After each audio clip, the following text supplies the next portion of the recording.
In order to start a brand new worksheet, we have to click File, New, and select the blank workbook. When I'm in the new worksheet, my first cell is already selected, so I can start typing directly. We will make a small class marks. Class. That's my heading.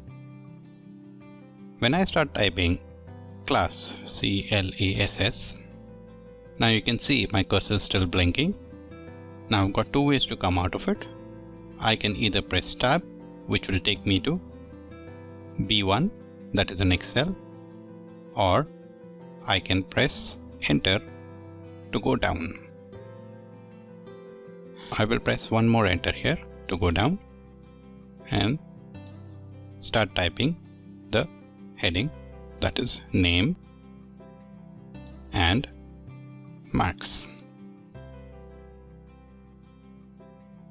I'm navigating through my arrow keys here. I can navigate from arrow keys left to left, right to right, and if I want to go up, I will press up keys and down.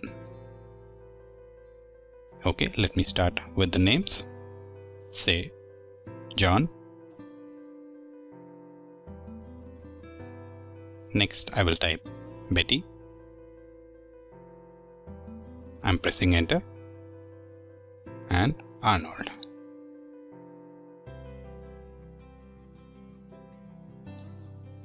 Now if I want to go to marks and type the marks, I have to type marks here. Say they got 34 out of 50,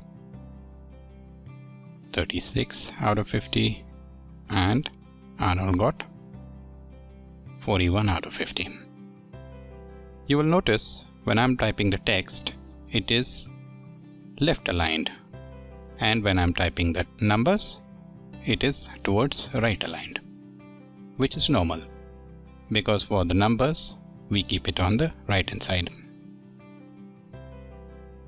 Now if I want to change it, for example, by mistake it was some other name, I put it as John, and if I want to change it, I can simply go to the cell, click here and start typing.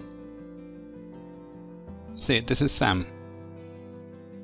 As you can see, I can straight away type over the text and press enter. It has replaced it. However, I've got another way to do it also. I can go into Sam and I can double click and I can type here more if I want to, or I can press backspace to type it. In order to undo, I just have to press escape and I'm back. Another way to change anything in the cell, if the marks were something different, I want to select here. I can go to a formula bar and just click here and update the numbers.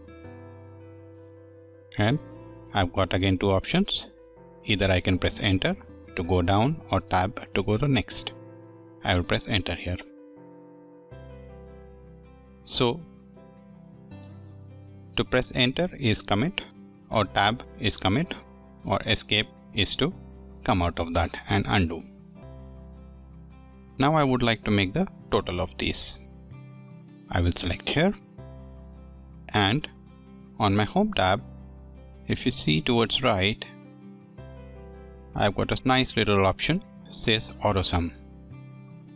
The moment I click here, Excel automatically generates a formula which says that Excel is going to sum from B4 to B6. I just have to say enter, and here we have the total.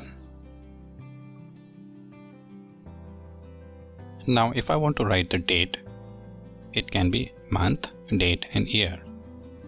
Say this is December /4th/ for the year I can type 4, say 1995 or something, or I can straight away type 2 digits also, Say 2001, for 2001 I can write 01, or for 2020 I can write 20 only. As you can see, Excel has taken my date as 4th of December 2020.